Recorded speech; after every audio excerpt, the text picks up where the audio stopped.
So, 1 and 2 should feel like 7th grade for you, right? Yeah? How do I solve number 1? Add 11. And you get x equals negative 14. Piece of cake, right? That's called a one-step equation because it took 1 step to solve it. Can you check your answer if you wanted to? How would you check your answer if you wanted to? You would plug this back in here and see if you get something that's true. So if I were to check it, it would be negative 11 plus my x value, which is negative 14, and that should equal negative 25 if I did it correctly. So if I go to my calculator, let's see, negative 11 plus negative 14, boom, there's my negative 25. I'm good to go. Okay? Number 2, how do I get rid of that letter on the bottom, or that number on the bottom? Multiply by 8. Why do I multiply? Because the equation has division, and multiplication cancels out division. So if I multiply that by 8, I get m equals 24. Again, can you check your answer? Yes, I'm fairly confident we're good there because it's a basic equation, right? All right. 3 should be a no-brainer.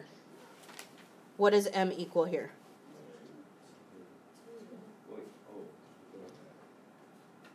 I know it's 2 because my denominators match, so the numerators have to match, right? If my denominators didn't match, how would I solve this?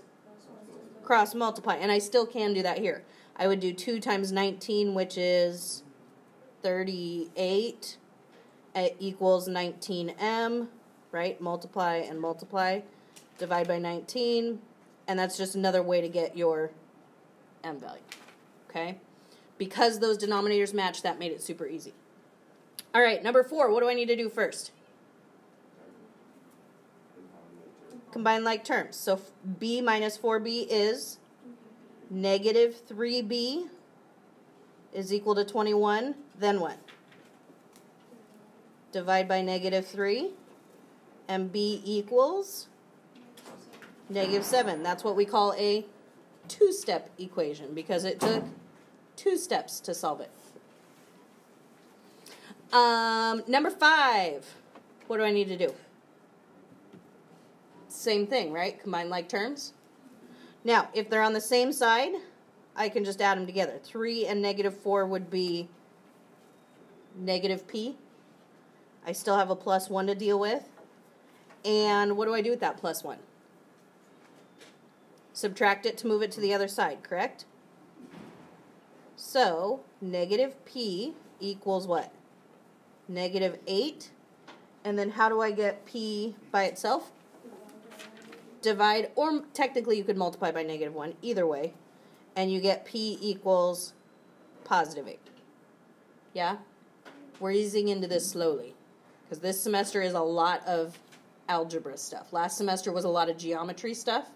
This semester we get into algebra stuff. We get into parabolas, things like that. We'll graph parabolas. We'll solve quadratic equations and stuff like that. So we're just reviewing the skills for solving algebra equations.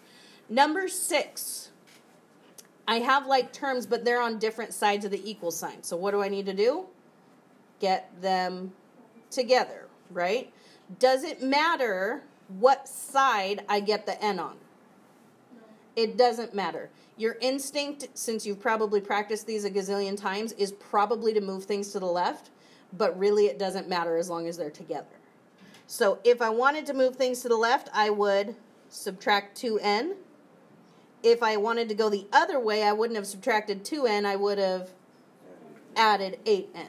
But again, it really doesn't matter which way you go, you'll end up with the same answer. Negative 8n and negative 2n is negative 10n. I still have a plus 6 I haven't touched, and a negative 4 over here that I haven't touched. So now what do I do? Subtract 6. Negative 10n equals negative 10. Divide by negative 10. And what does n equal? Positive 1.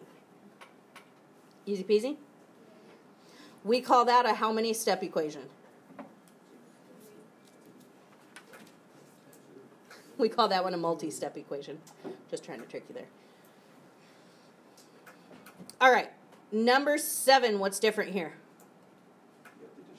Distribute. Why do I have to distribute? What does distributing do? Distributing distributes numbers, yes.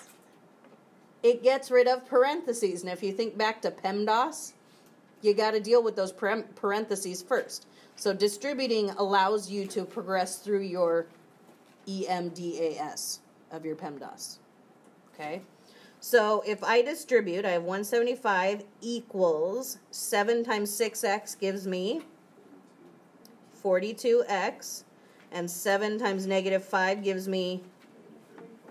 And now I have a 2-step equation to solve. What do I do? Add 35. Uh-oh, we're getting to big numbers. I might need my calculator. Let's see. 175 plus 35 would be 210 equals 42x. Divide by 42. Awesome. I get x equals 5. We good? All right. Number 8. 3 plus, I got to distribute here. 5 times 6 is 30. 5 times 4p, 20p, equals negative 39 minus 4p. Yeah? Let's see, I can add those. That gives me 33 plus 20p equals negative 39 minus 4p. Now what? I can either move the p's to the left or to the right. Doesn't matter. I'll add 4p because I like my letters on the left. Because that's the way we're used to it. So I have 33 plus 24p equals negative 39. Now what? Subtract 33. And that gives me 24p equals negative 72. Divide by 24, and what do I get? P equals negative 3. Now again, just like I did in that very first simple example, could I check my answer if I wanted to? Yeah, I just got to plug it in everywhere there's a P here, and the left side of the equation should end up giving me the same value as the right side of the equation. Okay? All right, the last two where I tried to make these difficult, this is about as difficult as you can make a basic equation like this. But what makes this more difficult? There's 2 distributing. Ooh, be scared. Just kidding, don't be scared. 5 times b is 5b.